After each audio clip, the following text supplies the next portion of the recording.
تخيل إنك عايش حياة مثالية مع عيلتك لحد ما تكتشف إن أبوك الحنين هو الدراع اليمين لأخطر عصابات المافيا في البلد. يا ترى إيه اللي ممكن يحصل لو براءة الطفولة اصطدمت بدموية العالم ده؟ القصة بتبدأ في شتاء 1931. بنتعرف على مايكل، راجل يبان من بره إنه رب أسرة عادي جدا ومسالم، لكنه في السر ماسك منصب تقيل قوي جوه أقوى عيلة مافيا في المدينة. العيلة دي زعيمها اسمه جون رول. مايكل بيحمي عيلته لدرجة الهوس، مخبي حقيقة شغله الضلمة عن مراته، والأهم من كده عن ولاده الاتنين الصغيرين. كان مرعوب أن الحقيقة تلوث براءتهم وتدمر حياتهم. في يوم من الأيام مايكل بياخد عيلته لتجمع اجتماعي تبع المافيا، وهنا ولاده بيقابلوا الزعيم جون. الزعيم العجوز حب الولاد جدا من أول نظرة، قعد يلعب معاهم ويبين ليهم حنية كبيرة، لكن اللي كان بيراقب المشهد من بعيد وبياكل في نفسه كان ابنه الحقيقي كونر ده راجل مليان غل ومزاجي، ومحدش بيحترمه بربع جنيه. كان دايما مصدر خيبة أمل لأبوه، وهو نفسه كان عارف إن أبوه بيفضله عليه. لكن التجمع ده ما كانش مجرد حفلة عادية، الحقيقة كانت أغمق من كده بكتير. في الواقع ده كان عزا لواحد من رجال المافيا اللي ماتوا. جون وقف عشان يقول كلمة تأبين ويتكلم بالخير عن الراجل اللي راح، لكن الجو اتكهرب فجأة. فين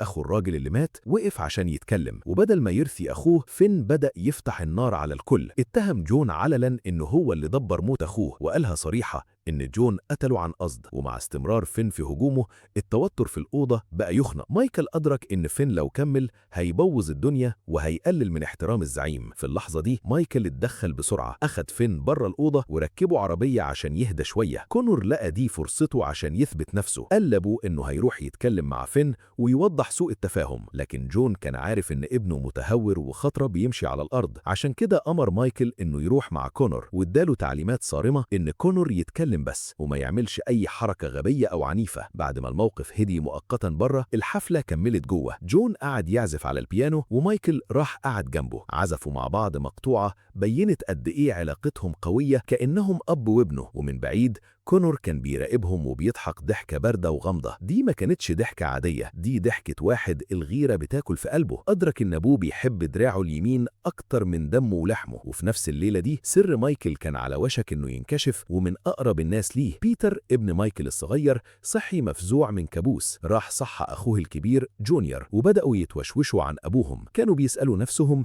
هو بيشتغل إيه بالظبط مع جون. جونيور اعترف إنه شاكك إن أبوهم بيعمل حاجة خطيرة، وقال لأخوه إنه شاف أبوهم قبل كده شايل مسدس. تاني يوم الصبح على الفطار مايكل بلغ بيتر إنه مش هيقدر يحضر حفلة المدرسة بتاعته بسبب شغل مهم. جونيور اللي كان حاسس بتقل السر وهيموت يعرف الحقيقة قرر إنه يفتش بنفسه. في الليلة دي جونيور اتسحب وخبى نفسه في شنطة عربية أبوه من غير ما مايكل يحس بأي حاجة. مايكل ساق لمكان مقطوع عشان يقابل كونر، والاتنين دخلوا مخزن عشان يواجهوا فين. كانوا فاكرين إنهم لوحدهم، لكن جونيور اتسحب لحد المبنى وبدأ يبص من شق في الحيطة. جوه المخزن الكلام أخد طريق مسدود من أول دقيقة. كونر بغرور وعدوانية بدأ يوبخ فين عشان أهان أبوه بالطريقة قدام الناس، وطلب منه يعتذر. فين وهو مرعوب وافق إنه يعتذر، لكن غرور كونر ما كانش شبعان، شتم فين أكتر وأهانه. وهنا الخيط الرفيع اللي كان ماسك أعصاب فين اتقطع تماما والوضع انفجر. فين صرخ ونده على الحراس بتوعه. أول ما المسدسات طلعت كونر فقد أعصابه بالكامل،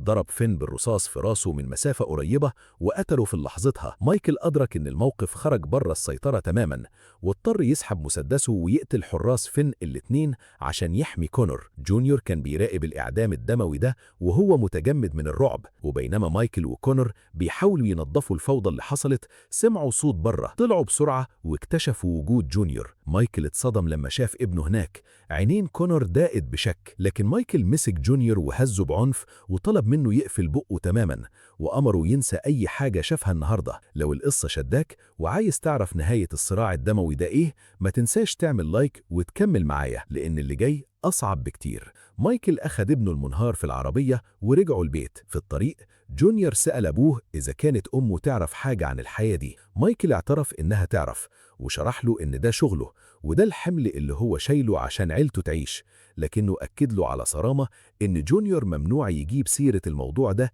تاني أبدا. تاني يوم الصبح جون راح زار مايكل في بيته. جونيور كان مرعوب وهو بيبص للراجل العجوز بعد ما عرف الحقيقة، لكن جون اتصرف وكأن مفيش أي حاجة حصلت. اتكلم مع مايكل بهدوء واعترف إن فقدان جونيور لبراءته كان حاجة هتحصل عاجلا أو آجلا، لكنه زعلان إنها حصلت بدري كده. بعدها اتعمل اجتماع على مستوى عالي مع عائلات المافيا. جون طلب يعرف بالتفصيل إيه اللي حصل الليلة اللي فاتت. كونور حاول يقلل من حجم الموضوع، لكن رد فعل جون كان كفيل إنه يقلب الموازين كلها. جون مسح بكرامة كونور الأرض قدام الجميع، وأجبره يعتذر لأنه قتل راجل من رجال المافيا بدون إذن. كونور وهو بيغلي من الغضب والإحراج اعتذر، لكن كراهيته لمايكل زادت أضعاف مضاعفة. بعد الاجتماع كونور راح لمايكل بره، اداله غرف مقفول واداله عنوان مجرم صغير اسمه توني. قال له إن في دين لازم يتلم، وطلب من مايكل يوصل الغرف. مايكل وافق وراح للبار اللي تحت الأرض اللي توني شغال فيه، لكن أول ما اداه توني الغرف ملامح الراجل اتحولت لرعب خالص. حواس مايكل اشتغلت فوراً، أدرك إن في حاجة غلط، وقبل ما توني يعمل أي حركة مايكل سحب مسدسه وقتل توني والحارس بتاعه. أخد الغرف وقرأ الورقة اللي جواه. الورقة كان مكتوب فيها أمر لتوني إنه يقتل مايكل عشان ديونه تتلغى. مايكل فهم إن ده كان فخ، كونر عاوزه يموت، لكن الرعب الحقيقي اللي سيطر عليه هو إدراكه إن عيلته كمان بقوا في خطر.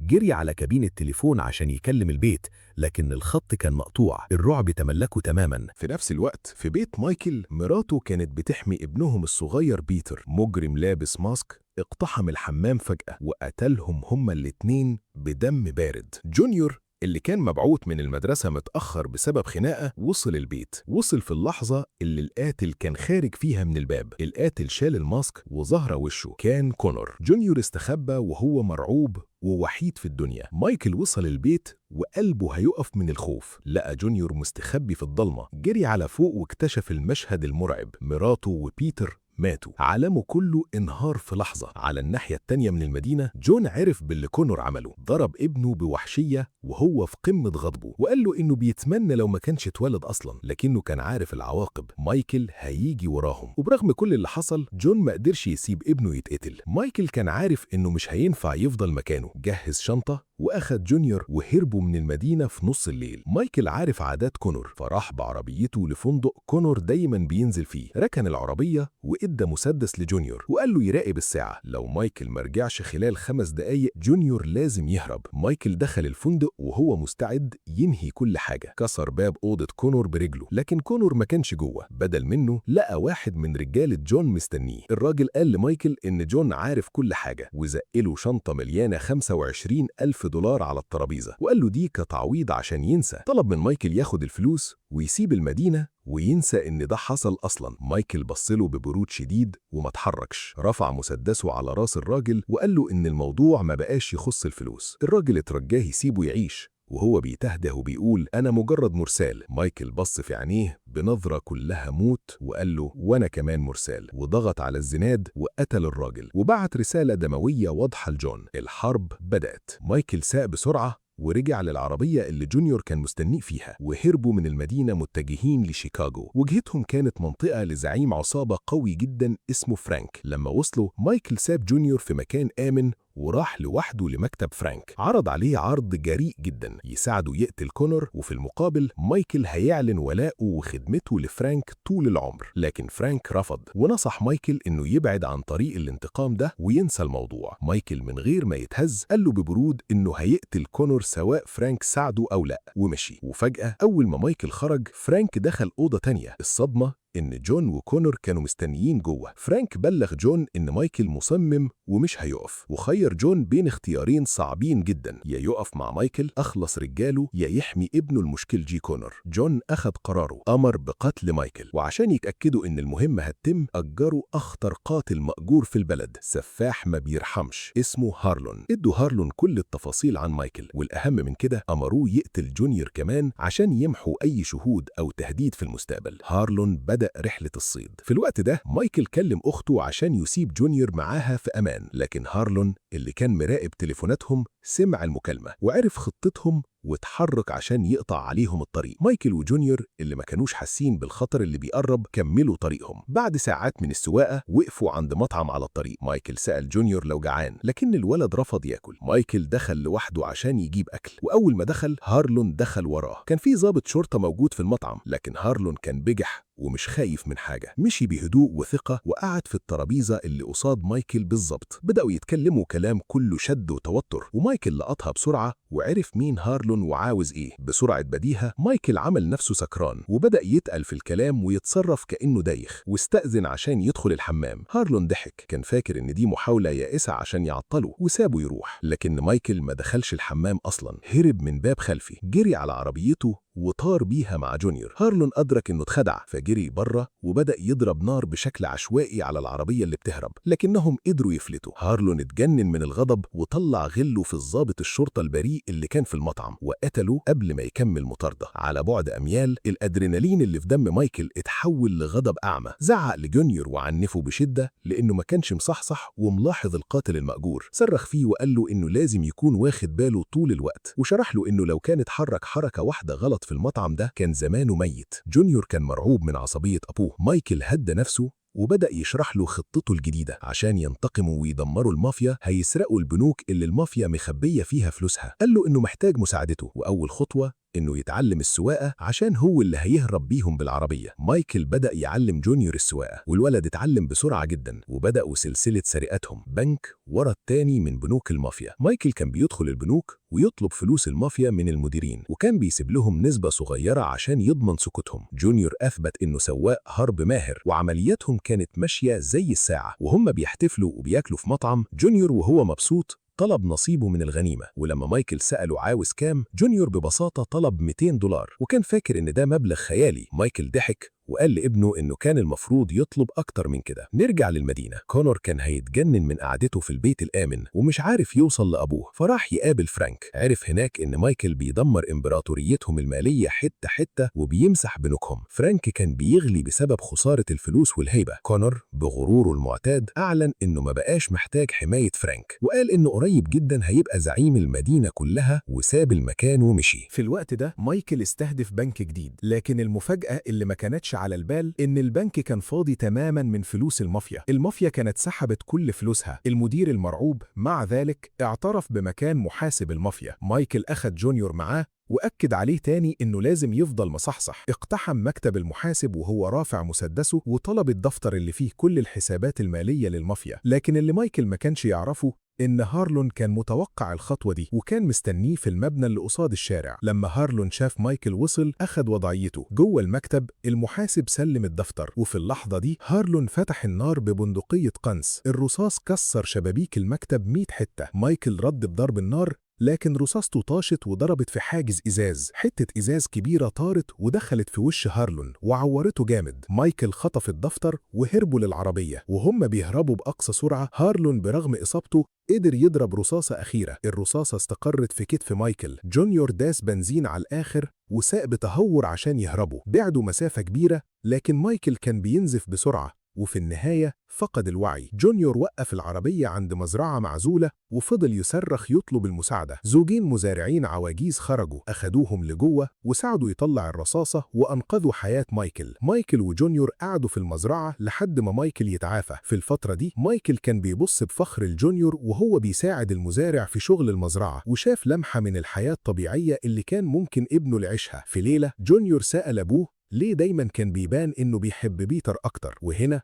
مايكل كشف السر اللي كان مخبيه في قلبه طول السنين دي. مايكل شرح له إن الموضوع ملوش علاقة بحب بيتر أكتر، الفكرة إنه كان بيشوف نفسه كتير في جونيور وما كانش عاوزه يكبر ويبقى راجل قاسي وعنيف زيه. عشان كده حاول ينشفه ويجهزه لعالم قاسي ما يرحمش، حاجة عمره ما حس إنه محتاج يعملها مع بيتر الهادي. جونيور فهم قصد أبوه وحضنه. وهو بيتعافى مايكل راجع الدفتر المسروق واكتشف دليل إن كونور كان بيسرق من حسابات الكل بقاله سنين، حتى من أبوه نفسه. مايكل قرر إنه لازم يوري ده لجون. تاني يوم الصبح سابوا المزرعة وسابوا مبلغ كبير للزوجين اللي ساعدوهم. مايكل تتبع جون لحد كنيسة. جون اللي حس بحد وراه لف ولقى مايكل. مايكل طلب يتكلم معاه ونزلوا القبو الكنيسة الهادي. مايكل طلع الدفتر وورى جون دليل خيانة كونر، وحذره إنه العائلات التانية لو عرفت هتحصل حرب هتاكل الأخضر واليابس. جون اعترف إنه عارف فعلا، لكنه ترجى مايكل إنه يوقف انتقامه، واعترف إنه ما يقدرش يتحمل خسارة ابنه الوحيد كونر حتى لو ده كان بيوجعه، وإنه فعلا خسر مايكل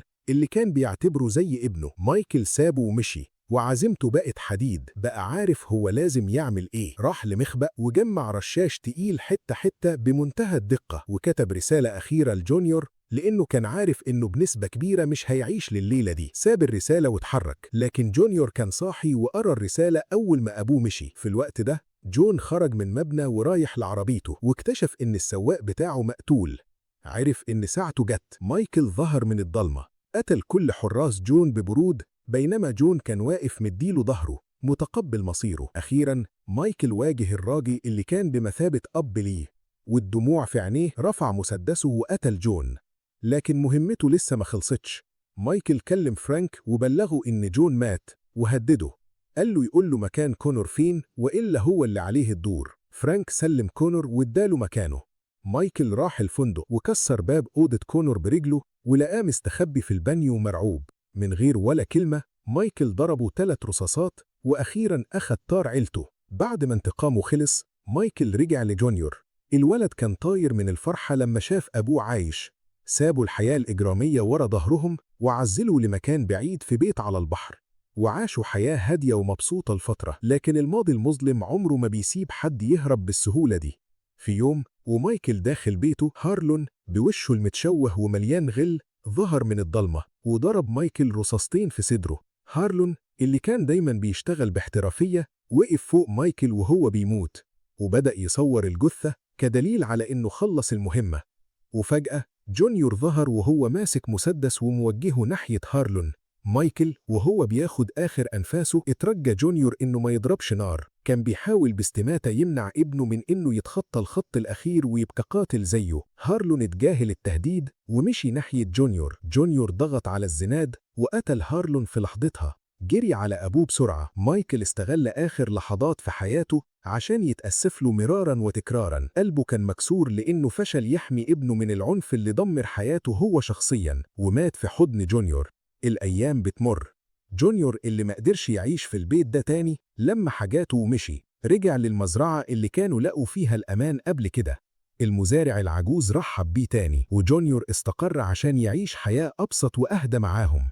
وأخيرا بقى حر من ظل أبوه وتاريخه الأسود. ودي كانت نهاية حكايتنا النهاردة. يا ترى لو كنت مكان جونيور كنت هتقدر تسامح أبوك على الطريق اللي سحبك فيه؟ لو الفيديو عجبكم ما تنسوش تعملوا لايك وشير وتشتركوا في القناة عشان يوصلكم كل جديد. شكرا ليكم.